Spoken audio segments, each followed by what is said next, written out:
Bismillah. Bonjour, toujours dans la série des leçons pour la biotique. Nous sommes dans la leçon numéro 19. On va traiter les outils de données et le tableau croisé dynamique. On va traiter donc l'outil validation, toujours pour faire la gestion des bases de données sur Excel. Donc validation, elle permet de faire quoi? Permet de placer des bornes pour l'entrée de données afin de réduire les erreurs.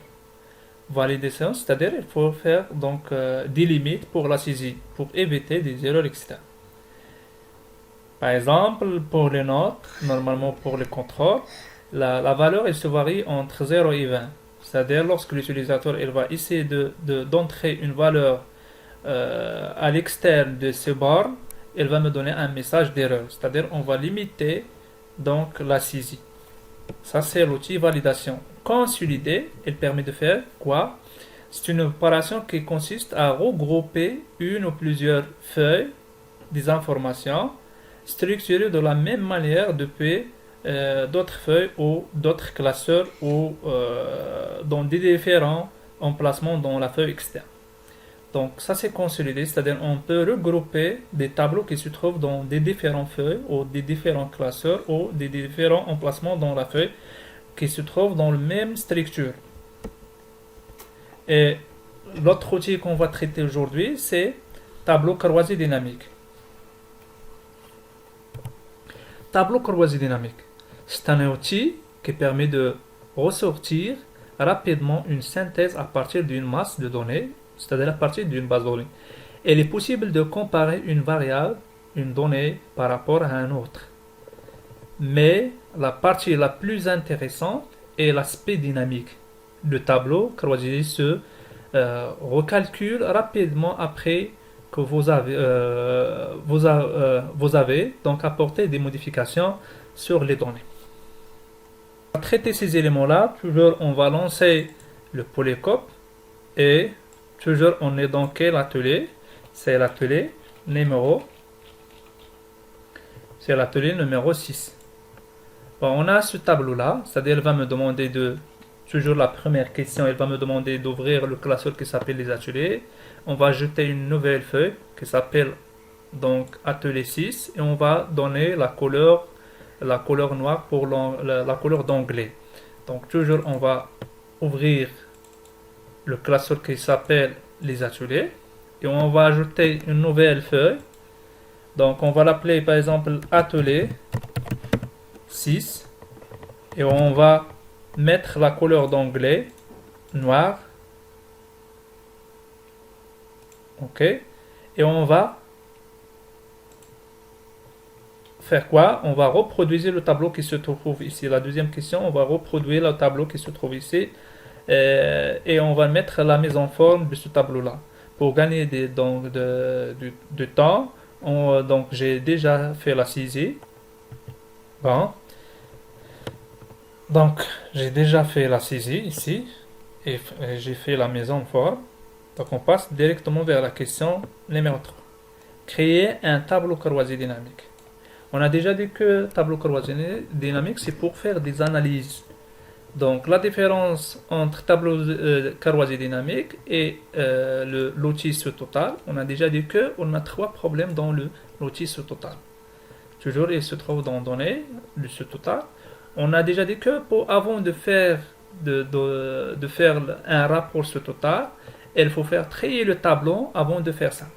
Deuxième problème, elle va m'afficher le résultat ici dans le même tableau.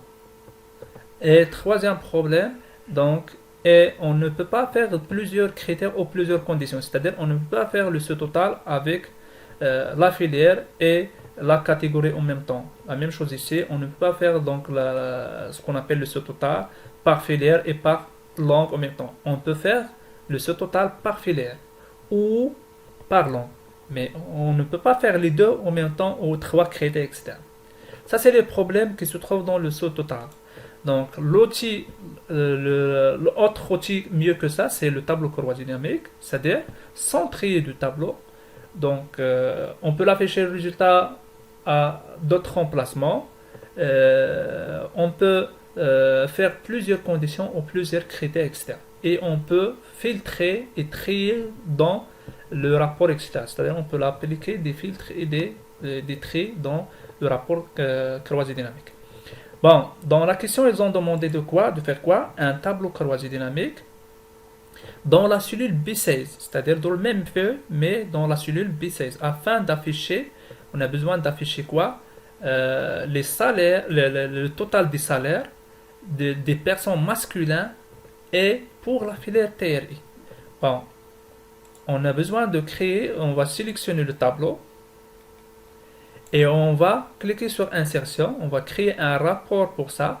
On a ici rapport croisé dynamique ou on a ici par exemple le tableau croisé dynamique, c'est-à-dire on peut faire des tableaux, ce qu'on appelle des graphiques croisés dynamiques, etc. Bon, pour le moment, on a besoin d'afficher les valeurs installées tableau croisé dynamique. Et on a ici deux parties. La première partie, c'est les données à analyser. On a déjà sélectionné le tableau, sinon on peut, à partir d'ici, de faire resélectionner le tableau. Ça, c'est pour sélectionner les cellules ou les données à analyser. Deuxième partie, c'est-à-dire on a besoin d'afficher le résultat où? Est-ce qu'on a besoin d'afficher le résultat dans une nouvelle feuille de calcul ou d'une feuille de calcul qui est déjà existante? Pour le moment, dans la question, ils ont demandé d'une feuille du calcul existant. Et dans la même feuille, c'est-à-dire dans l'atelier 6, et précisément, on va préciser dans quelle cellule ils ont demandé dans la cellule B16. C'est-à-dire, on va sélectionner ici c'est pas B16, mais c'est c'est B16. Ça, c'est B16. On va afficher le résultat ici. Et on va cliquer sur OK. Et pour le moment, le tableau croisé dynamique il est vide. Regardez ici à la droite. On va trouver ce qu'on appelle les champs. Ça, c'est les champs qui se trouvent dans la base de données. Le mini base de données, c'est le matricule, le nom, prénom, etc. Et ici, on a 4 coins. La case filtre, ligne, valeur et colonne. Donc, par défaut, on a deux onglets supplémentaires. Création pour changer la structure et la mise en forme. Et analyse pour faire des analyses sur le tableau croisé dynamique. La première des choses, ils ont demandé ici quoi? Donc, de calculer le total des salaires. C'est-à-dire, il faut glisser le champ de calcul. C'est quoi le champ de calcul ici? C'est le salaire. On a besoin de calculer le salaire. C'est-à-dire, on va glisser le salaire vers la case valeur. Et par défaut, ici, ils ont donné, donc elle va me donner la somme. On peut changer la fonction, c'est-à-dire, je peux mettre d'autres fonctions. Le nombre, on peut calculer le nombre. On peut calculer la moyenne, on peut calculer le max, etc. Mais dans la question, ils ont demandé de calculer le total. Le total, c'est la fonction 100. Bon, le total, ça c'est le total global des salaires pour la liste des formateurs. Mais ici, dans la question, ils ont demandé d'afficher seulement les masculins. C'est-à-dire les salaires pour les masculins. C'est-à-dire ici, dans le tableau, on a les féminins et les masculins. Donc, on va glisser donc le champ sexe. On va glisser soit vers la ligne, soit vers colonne. C'est la même chose. La ligne, c'est-à-dire, elle va m'afficher chaque sexe, par exemple, les féminins dans une ligne et les masculins dans d'autres lignes. Mais lorsque je le mets par colonne, c'est-à-dire, elle va m'afficher les féminins par colonne et l'autre le masculin par d'autres colonnes. C'est-à-dire, ça c'est pour l'affichage en colonne et ça c'est pour l'affichage en ligne. C'est la même chose, mais la différence c'est l'affichage. Bon, pour le moment, on va le laisser ça, c'est par exemple en colonne ou en ligne, on va le mettre en ligne, par exemple. Et on a besoin d'afficher seulement les masculins. Les masculins, c'est-à-dire on a ici le sexe, on va cliquer sur la flèche et on va décocher, c'est-à-dire on peut appliquer des filtres. On a besoin d'afficher seulement les masculins. Ça c'est pour tout le monde, les masculins de toutes les filières. Mais ici dans la question, ils ont demandé de préciser la filière TRI. C'est-à-dire, il faut l'ajouter le champ filière. On peut l'ajouter soit en ligne, soit en colonne. Et question d'affichage, on va le mettre pour le moment, on a déjà donc le sexe par ligne, on va le mettre pour le moment filière par colonne. C'est-à-dire, elle a donné tous les filières. Mais dans la question, toujours, il faut appliquer un filtre pour la filière. C'est-à-dire ici, on va décocher tout, ça, sauf que la filière TRI. Bon, ça c'est la réponse. C'est bon, ça c'est la réponse. Donc on va discuter sur le champ filtre. C'est-à-dire, au lieu de mettre ici la filière, on peut le mettre là. Et, pardon, ok. Et à partir d'ici, on peut l'appliquer des filtres. Regarde ici. On peut l'afficher, pardon, ça c'est le sexe. Ici, par défaut, c'est filière. On peut décocher ou là, on peut l'afficher tout. Ça c'est le total pour tous les filières. Et ça c'est pour le total par la filière TRI ou TDI, etc. C'est-à-dire, je peux appliquer des filtres à partir d'ici. Donc, on va ignorer ces modifications, les dernières modifications. C'est-à-dire, on a besoin d'afficher seulement donc, le total global pour la filière TRI et les masculins. C'est-à-dire, le total global, c'est 113 000. Bon, ça, c'est la réponse de la question numéro 3.